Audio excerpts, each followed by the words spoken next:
Bismillahirrahmanirrahim. Bismillahirrahmanirrahim. Alhamdulillahirabbil alamin. Allahumma shalli wa sallim ala sayidina Muhammadin wa ala alihi wa ashabihi ajma'in. Assalamualaikum warahmatullahi wabarakatuh.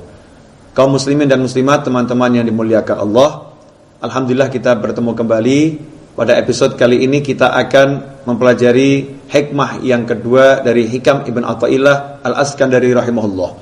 Beliau radhiyallahu anhu berkata, iradatuka tajrid ma'a iqamatillahi iyaka fil asbab minasyahwatil khafiyah wa iradatuka al-asbab ma'a iqamatillahi iyaka fit tajrid inhitatun anil himmatil aliyah. Keinginanmu untuk bertajrid sementara Allah menempatkanmu pada asbab, maka sesungguhnya itu adalah bisikan dari hawa yang tersembunyi. Itu adalah bisikan hawa nafsu yang tersembunyi. Sementara keinginanmu untuk menempuh sarana duniawi atau asbab, sedangkan Allah menempatkanmu dalam posisi bertajrid, itu merupakan turun derajat dari derajat yang tinggi menuju derajat yang rendah. Kaum muslimin dan muslimat yang dimuliakan Allah Ta'ala, pada hikmah ini banyak pelajaran. Yang pertama, manusia dalam kehidupan dunia ini terbagi dalam dua kelompok. Kelompok yang pertama, kelompok mereka yang menempuh asbab atau sarana-sarana duniawi. Mereka yang bekerja mencari penghasilan guna penghidupannya. Artinya hidupnya lebih fokus pada upaya memenuhi kebutuhan-kebutuhan materi, kebutuhan-kebutuhan duniawi. Kelompok yang kedua adalah mereka yang sibuk mencari akhirat. Mereka yang fokus pada belajar dan mengajar, mereka yang fokus pada ibadah, pada zikir, kepada sholat, kepada puasa, dan tidak memikirkan sarana-sarana duniawi. Kedua kelompok ini sebetulnya baik. Tidak ada yang salah dengan kelompok ini, karena semua yang menempatkan adalah Allah Subhanahu wa ta'ala. Ada yang Allah tempatkan sebagai orang yang sibuk mencari dunia, ada yang Allah tempatkan sebagai orang yang sibuk fokus pada mencari akhirat. Yang mencari dunia kalau dilakukan karena Allah Ta'ala, itu menjadi akhirat. Dan yang mencari akhirat, semua posisi baik.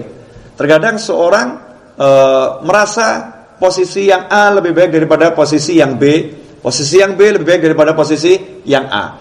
Sehingga kadang-kadang seorang yang tadinya sibuk bekerja, mencari nafkah, kemudian dia melihat ada temannya yang rajin tahajud, ada temannya yang tiap hari pergi berdakwah, ada temannya yang tiap hari pergi ke majelis, maka dia pun ingin seperti mereka, sehingga dia tinggalkan pekerjaannya, dia tinggalkan usahanya, dia tinggalkan pertokoannya, dia tinggalkan kantornya, dia tinggalkan usahanya, dia kemudian ikut berdakwah, dia ikut mencari ilmu, dia ikut memperbanyak puasa, dia ikut memperbanyak sholat, sementara dia tinggalkan sarana duniawinya.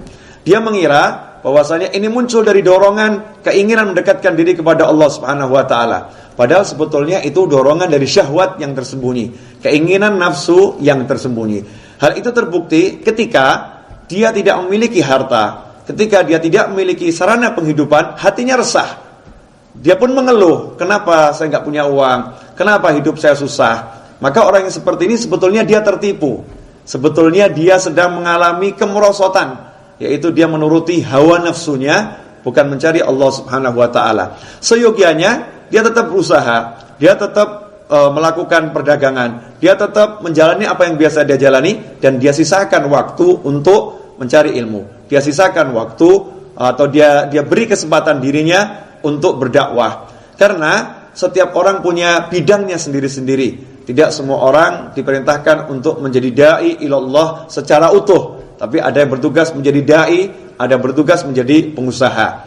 Sebagaimana suatu ketika Sayyidina Umar Ibn Khattab radhiyallahu ta'ala anhu melihat seorang pemuda duduk dalam masjid, sibuk berzikir kepada Allah Ta'ala di siang hari. Maka beliau pun tanya kepada pemuda tadi, kamu dari mana makanmu? Dapat penghasilan dari mana? Pemuda itu menjawab, saya punya saudara yang bekerja, dan saudara itulah yang berikan penghasilannya untuk hidup saya sehari-hari. Maka Sayyidina Umar menjawab, akhuka a'bad minka, saudaramu itu lebih hebat ibadahnya daripada engkau. Dan sebaliknya, seorang yang biasa hidup beribadah, seorang yang biasa hidup mencari ilmu, seorang yang biasa hidup berdakwah, kemudian melihat orang-orang yang mencari penghasilan dunia, hidup glamor dengan dunia, mempunyai sarana-sarana duniawi yang menyenangkan, yang megah, yang mewah, tergiur. Ia pun ingin memiliki yang sama, kemudian dia mulai berpikir untuk berusaha. Dia mulai mengurangi ibadahnya, dia mengurangi fokusnya pada belajar dan mengajar. Justru dia membuka toko, dia pergi ke pasar, dia pergi bekerja. Maka ini turun dari derajat yang tinggi menuju derajat yang rendah. Karena yang tadinya dia yakin kepada rezeki itu dari Allah Subhanahu wa taala, dia mulai menggantungkan pada sarana duniawi. Ini sebuah kemerosotan. Setiap orang sudah diberi oleh Allah taala jalan menuju Allah taala. Allah telah membagi masing-masing sesuai dengan bidangnya. Permisalan dua kelompok manusia ini sebetulnya seperti dua pegawai yang bekerja pada seorang raja. Yang satu oleh raja tersebut ditugaskan untuk mengurus kebun. Dia pun bercocok tanam, mengurus kebun dengan baik. Maka pada waktunya raja memberikan gaji. Sementara yang satu, raja perintahkan, kamu gak usah ngurus kebun, kamu tidak usah bekerja, kamu duduk di samping saya, kamu cukup temani saya, kamu cukup puji-puji saya, maka kamu akan saya berikan sama dengan apa yang kuberikan kepada orang yang saya perintahkan bekerja di perkebunan dari pagi sampai sore hari. Dua-duanya ini, yang satu cuma di depan raja, yang satu sibuk bekerja. Dua-duanya mendapatkan gaji yang sama karena mereka fokus kepada raja, mereka fokus bekerja pada raja. Seandainya kemudian yang bekerja mengatakan, sungguh enak orang tadi, dia cuma duduk depan raja mendapatkan gaji, aku akan ikut-ikut seperti dia. Dia tinggalkan pekerjaannya, dia duduk di hadapan raja, mengikuti temannya, maka raja pun akan marah sama dia. Engkau sudah kutugaskan untuk mengurusi perkebunan, kenapa engkau duduk di sini?